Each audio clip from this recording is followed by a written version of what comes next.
Сега вече е време да ви покажа едно от най-спокойните кученца, които посещават салона. Запознайте се с принцеса Блеки Великолепна първа пуканка. Това е едно изключително мило същество, което най-редовно посещава салона.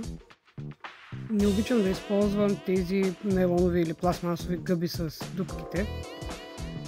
Предпочитам шампуана да ми е разреден по-малко в такива шишета и да го разнасям с ръка. На записа не се вижда в детайли, но всяко кученце получава 3-степенно къпане с 2 различни шампуана според нуждата на козената и един балсам пак според нуждата на козената.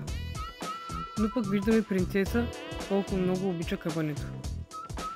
Професионалният груминг е нещо, което трябва да се случва периодично от здравословна гледна точка. Рязане на ногти, почистване на уши, почистване около очите. Все важни неща. Както вече знаете, сешоара е изключително шумен, но за принцеса това не е чак такъв голям проблем. Преди постригването е важно да я изсуша и да я среша много основно. Тук набързо ви показвам част от постригването и най-вече искам да забележите колко мирно и спокойно стои това кученце.